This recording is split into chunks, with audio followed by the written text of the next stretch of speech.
Hello friends, welcome back to my channel one click jobs info. Friends, central government నుంచి ఒక భారీగా notification అయితే రావడం జరిగింది. ఎస్ఎస్సిలో CGLకి సంబంధించిన నోటిఫికేషన్ అయితే రావడం జరిగింది ఫ్రెండ్స్. సో మొత్తం వచ్చేసి 9488 పోస్టులు అయితే ఖాళీగా ఉన్నాయని చెప్పడం జరిగింది. సో ఈ నోటిఫికేషన్ గురించి పూర్తిగా నేను ఈ వీడియోలో ఎక్స్ప్లెయిన్ చేస్తాను. సో వీడియోలో వెళ్ళిపోయే ముందు ఒక small request friends. So video నచ్చితే లైక్ చేయండి, కామెంట్ చేయండి, అలాగే ఛానల్ని సబ్స్క్రైబ్ చేసి పక్కనే ఉన్న బెల్ ఐకాన్ని యాక్టివేట్ చేసుకోండి. సెంట్రల్ గవర్నమెంట్ నుంచి ఎస్ఎస్సిలో CGLకి సంబంధించిన జాబ్ నోటిఫికేషన్ అయితే రావడం జరిగింది ఫ్రెండ్స్. సో CGL అంటే మనకు కంబైన్ గ్రాడ్యుయేట్ లెవెల్ ఎగ్జామినేషన్ అని చెప్పడం జరిగింది. సో మనం ఈ అప్లికేషన్ని అప్లై చేసుకోవడానికి స్టార్టింగ్ డేట్ వచ్చేసి 23/12/2021 అని చెప్పడం జరిగింది. అదేవిధంగా లాస్ట్ డేట్ వచ్చేసి 23/1/2022 అని చెప్పడం జరిగింది ఫ్రెండ్స్. మనకైతే ఈ ఎగ్జామ్కి సెలక్షన్ ప్రాసెస్ వచ్చేసి ఎగ్జామ్ కండక్ట్ చేస్తారని చెప్పడం జరిగింది. సో ఎగ్జామ్లో మనకు టైర్ 1, టైర్ 2, టైర్ 3, టైర్ 4 సంబంధించిన ఎగ్జామ్స్ అయితే ఉంటాయని చెప్పడం జరిగింది. సో టైర్ 1 ఎగ్జామ్ వచ్చేసి ఏప్రిల్లో ఉంటుంది అని చెప్పడం జరిగింది ఫ్రెండ్స్. సో టైర్ 1లో క్వాలిఫై అయిన తర్వాత మనకు నెక్స్ట్ ఎగ్జామ్ షెడ్యూల్స్ టైం అయితే రిలీజ్ చేస్తారు అని చెప్పడం జరిగింది ఫ్రెండ్స్. సో మనకు వచ్చేసి టోటల్గా 9488 పోస్టులు అయితే ఖాళీగా ఉన్నాయని చెప్పడం జరిగింది. భారీగా రిక్వైర్మెంట్ అని చెప్పొచ్చు ఫ్రెండ్స్. అదేవిధంగా ఇండియన్ సిటిజన్స్ ఉన్న అభ్యర్థులు ఈ జాబ్స్కి అప్లై చేసుకోవచ్చు ఫ్రెండ్స్. అది ఎవరైనా సరే, ఆంధ్రప్రదేశ్లో ఉన్న అభ్యర్థులైనా సరే, తెలంగాణలో ఉన్న అభ్యర్థులైనా సరే, లేక ఇతర రాష్ట్రాల్లో ఉన్న అభ్యర్థులైనా సరే, ఇండియన్ సిటిజన్స్ చెందిన వారు ఎవరైనా సరే ఈ జాబ్స్కి అప్లై చేసుకోవచ్చు friends.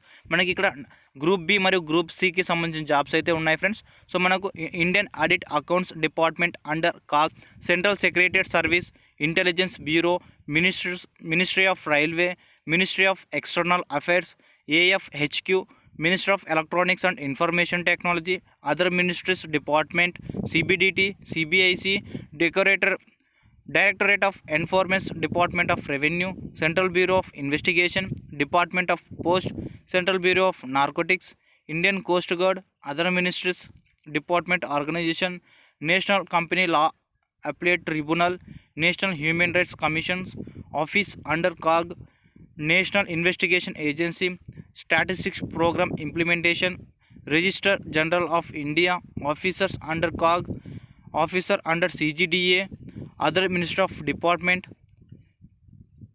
Ministry of Electronics and Information Technology, Central Government Officer Minister other than CSCS cards, CBDT, CBIC, Central Bureau of Narcotics సంబంధించిన జాబ్స్ అయితే ఖాళీగా ఉన్నాయని చెప్పడం జరిగింది ఫ్రెండ్స్. సో మనకు మొత్తంగా 9488 పోస్టులు అయితే ఖాళీగా ఉన్నాయి. సో ఇది ఒక భారీ రిక్వైర్మెంట్ అని చెప్పవచ్చు. సో ప్రతి ఒక్కరు ఈ జాబ్స్ని అప్లై చేసుకోండి ఫ్రెండ్స్. ఇండియన్ సిటిజన్ ఉన్న అభ్యర్థులు ఎవరైనా సరే అప్లై చేసుకోవచ్చు అని చెప్పడం జరిగింది.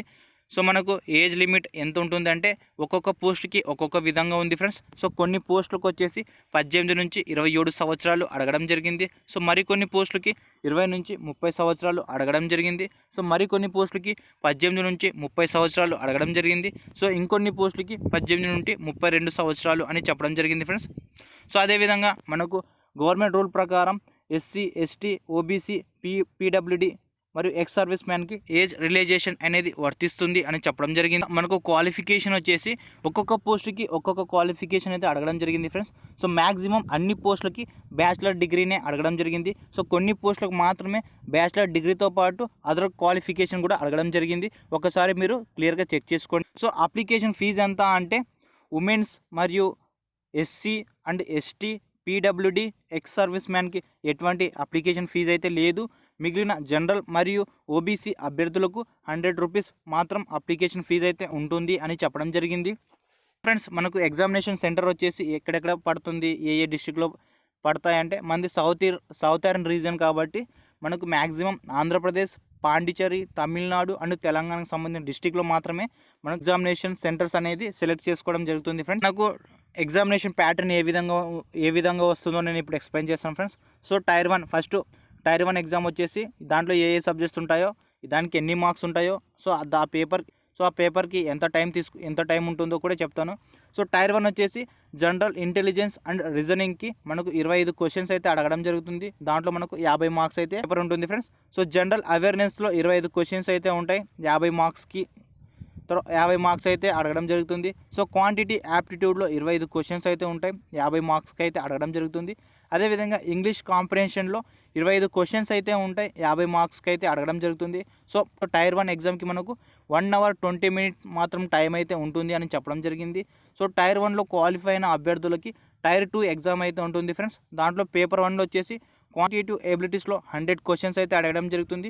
200 మార్క్స్ అయితే ఉంటాయి ఫ్రెండ్స్. సో ఇది వచ్చేసి ఈ పేపర్కి మనకు 2 అవర్స్ టైం అయితే ఉంటుంది. సో అదేవిధంగా పేపర్ 2లో ఇంగ్లీష్ లాంగ్వేజ్ సంబంధించిన క్వశ్చన్స్ అయితే ఉంటాయి. 200 క్వశ్చన్స్ అయితే అడగడం జరుగుతుంది. ఇందులో 200 మార్క్స్ అయితే ఉంటాయి. సో పేపర్ 3లో స్టాటిస్టిక్స్ సంబంధించిన క్వశ్చన్స్ ఉంటాయి. 100 క్వశ్చన్స్ ఉంటాయి. అదేవిధంగా 200 మార్క్స్ అయితే ఉంటాయి ఫ్రెండ్స్. పేపర్ 4లో మనకు జనరల్ స్టడీకి సంబంధించిన 100 క్వశ్చన్స్ అయితే ఇవ్వడం జరుగుతుంది 200 మార్క్స్కి. సో ఇవన్నీ మనకు 2 అవర్స్ 40 మినిట్స్ టైం అయితే ఇవ్వడం జరుగుతుంది ఫ్రెండ్స్ ఎగ్జామ్కి. అదేవిధంగా కొన్ని పోస్టులకు మాత్రమే టైర్ 3 మరియు టైర్ 4 ఎగ్జామ్స్ కూడా కండక్ట్ చేయడం జరుగుతుంది. సో టైర్ 3లో మనకు పేపర్ అండ్ పెన్ మోడ్ సంబంధించిన ఎగ్జామ్ అయితే ఉంటుంది 100 మార్క్స్కి. సో మనకు ఇది 1 అవర్ టైం అయితే ఇవ్వడం జరుగుతుంది ఫ్రెండ్స్. అదేవిధంగా టైర్ 4లో మనకు కొన్ని స్కిల్స్ టెస్ట్ అయితే ఉంటాయి. సో అదేవిధంగా మనకు ఈ ఎగ్జామ్లో క్వాలిఫై అయ్యే మార్క్స్ ఎంత అంటే అన్రిజర్వ్ అభ్యర్థులకు 30% మార్క్స్ అయితే రావాలి. అదేవిధంగా ఓబీసీ మరియు ఈడబ్ల్యూఎస్ అభ్యర్థులకు 25% మార్క్స్ అయితే రావాలి. ఇంకా అదర్స్కి 20% మార్క్స్ అయితే రావాలి. అప్పుడే మనం ఈ ఎగ్జామ్లో క్వాలిఫై అవుతాం అని చెప్పడం జరిగింది. జాబ్కి ఎట్లా అప్లై చేసుకోవాలో స్టెప్ బై స్టెప్ చెప్తాను ఫ్రెండ్స్. సో ఈ జాబ్స్కి అప్లై చేసుకోవడానికి నేను డిస్క్రిప్షన్లో లింక్ ఇస్తాను, అక్కడ నుంచి మీరు అప్లై చేసుకోండి. లేకపోతే ssc.nic.in అనే వెబ్సైట్లో మీరు వెళ్ళి అప్లికేషన్ని సబ్మిట్ కూడా చేసుకోవచ్చు. సో వన్స్ మీరు డిస్క్రిప్షన్లో ఉన్న లింక్ మీద క్లిక్ చేసి ఈ విధంగా ఫామ్ అయితే ఓపెన్ అవుతుంది. సో మనకు ఫస్ట్ ఆధార్ కార్డ్ అడగడం జరుగుతుంది. అదేవిధంగా మీ నేమ్ అడగడం జరుగుతుంది ఫ్రెండ్స్. అదేవిధంగా మీ ఫాదర్ నేమ్ అడగడం జరుగుతుంది, మీ మదర్ నేము, తర్వాత మీ డేట్ ఆఫ్ బర్త్, తర్వాత మీరు టెన్త్ ఎక్కడ చదివినారు, ఏ స్కూల్లో చదివినారు, ఏ బోర్డులో చదివినారు, దాంట్లో ఎన్ని మార్క్స్ వచ్చాయి, అదేవిధంగా 10th hall ticket number, year of passing, తర్వాత మీ జెండరు, తర్వాత మీ యొక్క మొబైల్ నెంబరు, ఈమెయిల్ ఐడి, ఇవన్నీ ఫిల్ చేసిన తర్వాత మీ యొక్క స్టేట్ సెలెక్ట్ చేసుకోండి అని చెప్పడం జరిగింది. సో మీరు ఏ స్టేట్ చెందిన వారైతే ఆ స్టేట్ సెలెక్ట్ చేసుకొని సేవ్ అని ఉంది కదా, దాని మీద క్లిక్ చేస్తే మనకు నెక్స్ట్ స్టెప్ అయితే ఓపెన్ అవుతుంది. సో నెక్స్ట్ స్టెప్లో మనకు మీ కేటగిరీ అడగడం జరుగుతుంది. అదేవిధంగా మీ నేషనాలిటీ అడగడం జరుగుతుంది. అదేవిధంగా మీకు ఏమైనా డిసీజ్ ఉంటే ఎస్ అని పెట్టండి, లేకుంటే నో అని పెట్టండి. అదేవిధంగా మీ అడ్రస్ పెట్టండి, తర్వాత మీ డిస్టిక్ పిన్ కోడ్, తర్వాత సేమ్ స్టేటు డిస్టిక్ పిన్ కోడ్ ఎంటర్ చేసిన తర్వాత సేవ్ మీద క్లిక్ చేసి నెక్స్ట్ అని క్లిక్ చేయండి ఫ్రెండ్స్. నెక్స్ట్ మీరు క్లిక్ చేసి ఇక్కడ మనకు ఈ విధంగా అయితే ఓపెన్ అవుతుంది. డిక్లరేషన్ ఒకసారి మీరు చదివి ఐ అగ్రీ మీద క్లిక్ చేసి ఫైనల్ సబ్మిట్ అని ఉంటుంది కదా, దాని మీద క్లిక్ చేయండి ఫ్రెండ్స్. ఓపెన్ అవుతుంది. సో ఇక్కడ మీ నేమ్ ఇవ్వండి, మీ ఫాదర్ నేమ్ ఇవ్వండి, మళ్ళీ మీ మదర్ నేమ్ ఇవ్వండి, డేట్ ఆఫ్ బర్త్, అదేవిధంగా మీ జెండర్, కేటగిరీ, మీకు ఏమైనా డిసేబిలిటీస్ ఉంటే ఎస్ అని పెట్టండి, లేకుంటే నో అని పెట్టండి. తర్వాత నేషనాలిటీ, తర్వాత మార్క్స్ ఆఫ్ విజిబుల్ ఐడెంటిఫికేషన్స్, అంటే మీకు పుట్టుమచ్చలు ఎక్కడ ఉన్నాయో మీకు 10th మార్క్ లిస్ట్లో ఆల్రెడీ ఉంటుంది ఫ్రెండ్స్, అదే ఇక్కడ ఎంటర్ చేయండి. అదేవిధంగా మీకు 10th hall ticket number, year of passing, అదేవిధంగా మీరు ఎగ్జామ్ సెంటర్స్, మీరు ఎక్కడ ఎగ్జామ్ రాయాలనుకుంటున్నారో 3 ప్రాంతాలను మనం సెలెక్ట్ చేసుకోవాలి ఉంటుంది. మీకు నియర్ బై ఉన్న ప్రాంతాలని మీరు సెలెక్ట్ చేసుకోవచ్చు ఫ్రెండ్స్. సో ప్రిఫరెన్స్ ఫస్ట్ దానికి ఇవ్వండి. అదేవిధంగా ఇవన్నీ ఎస్ఆర్ నో క్వశ్చన్స్ మాదిరిగా ఉన్నాయి ఫ్రెండ్స్. సో ఇవన్నీ మీరు ఒకసారి చదివి దీన్ని ఫిల్ చేసుకోండి. ఇవన్నీ ఫిల్ చేసిన తర్వాత మనకి ఇక్కడ లాస్ట్లో ఫోటో మరియు సిగ్నేచర్ అయితే అప్లోడ్ చేయాల్సి ఉంటుంది. సైజ్ వచ్చేసి 20 KB to 50 KB ఉండాలి అని చెప్పడం జరిగింది. సో మనకు ఫోటో అనేది రీసెంట్గా మీరు దిగిన ఫోటో మాత్రమే అప్లోడ్ చేయండి ఫ్రెండ్స్. సో ఎప్పుడో పాతకాలంలో ఉన్న ఫోటో మాత్రం అప్లోడ్ చేయొద్దండి. సో రీసెంట్గా ఒక ఫోటో దిగి అది 20 to 50 KB మధ్యలో తట్లు చూసుకోండి. అదేవిధంగా సిగ్నేచర్ వచ్చేసి 10 to 20 KB మధ్యలో ఉండాలి అని చెప్పడం జరిగింది. సో ఇవి 2 అప్లోడ్ చేసిన తర్వాత మనకు నెక్స్ట్ కింద డిక్లరేషన్ అయితే ఇవ్వడం జరుగుతుంది. అదేవిధంగా మీరు ఒకసారి చదివి ఐ అగ్రీ మీద క్లిక్ చేసి కింద క్యాప్షన్ ఉంది కదా, ఆ క్యాప్షన్ ఎంటర్ చేసి ప్రివ్యూ అని క్లిక్ చేయండి ఫ్రెండ్స్. వన్స్ మీరు ప్రివ్యూ మీద క్లిక్ చేస్తే నెక్స్ట్ వచ్చేసి పేమెంట్ మెథడ్ అయితే ఓపెన్ అవుతుంది. సో మీరు ఎస్సీ మరియు ఎస్టీ అభ్యర్థులు అయితే మీకు పేమెంట్ అయితే ఉండదు. అదేవిధంగా ఓబీసీ మరియు జనరల్ అభ్యర్థులకు 100 రూపీస్ పేమెంట్ అప్లికేషన్ ఫీజు అయితే ఉంది కాబట్టి మీరు 100 రూపీస్ పే చేసిన తర్వాత అప్లికేషన్ ఫామ్ అయితే అవుతుంది. సో దాన్ని మీరు ప్రింట్అవుట్ చేసుకోండి ఫ్రెండ్స్. ఎగ్జామ్ వచ్చేసి ఏప్రిల్లో ఉంటుంది కాబట్టి మీరు ప్రిపరేషన్ అవ్వండి ఫ్రెండ్స్.